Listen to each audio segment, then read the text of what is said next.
Project akan melaksanakan pencegahan penularan virus corona itu COVID-19. Nah, ini kami mulai dulu ya sana ya.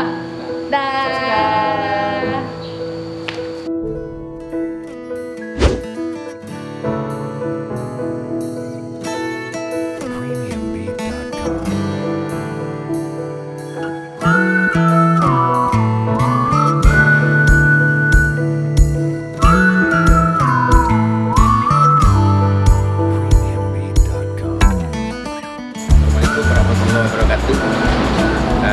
Kami dari pengurus Masjid Sungai Lasi dan sebagai pemuka masyarakat mengucapkan terima kasih kepada pemuda-pemudi Harapan Bangsa yang telah turun tangan dari proyek Pianggu untuk menyemprot hama yang sedang berkembang sekarang ini COVID-19.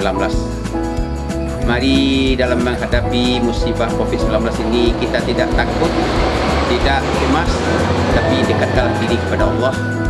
Semoga dengan mendekatkan diri kepada Allah, dengan banyak berzikir, banyak istighfar, banyak membaca Al-Quran, maka mudah-mudahan COVID-19 ini akan terhindar dari kita bersama. Demikian saja himbauan kami dari pengurus masjid. Semoga kegiatan anak-anak muda ini mendapat rahmat dari Allah karena telah membasmi musibah Corona 19 ini. Terima kasih. Assalamualaikum warahmatullahi wabarakatuh.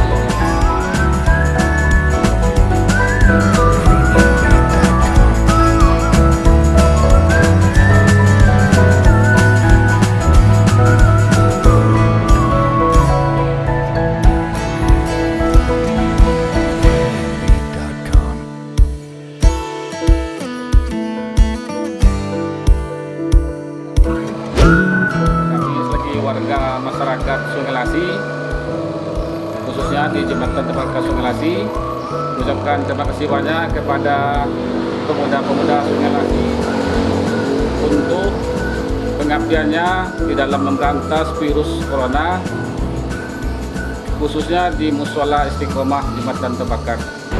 Semoga ramai kembali dihadiri dari jemaah-jemaah sholat.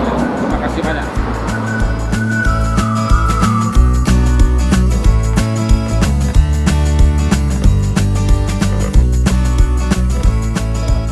Assalamualaikum warahmatullahi wabarakatuh. Terima kasih kepada rekan-rekan telah turun tangan untuk menyemprot masjid bertampamu, yang mana kami dalam keadaan di lintas adalah dalam keadaan masjidnya ditutup untuk jemaah sementara dan kegiatan-kegiatan wirid pun tidak ada. Jadi sekarang ada inisiatif dari Pianggu yang telah turun untuk menyemprot masjid dan luar dan dalam. Jadi untuk itu kami mengucapkan terima kasih, dan untuk selanjutnya dapat juga hendaknya harapan kami dari pengurus supaya dapat hendaknya diulang kembali penyemprotannya dengan yang sempurna lagi. Ya, sekian.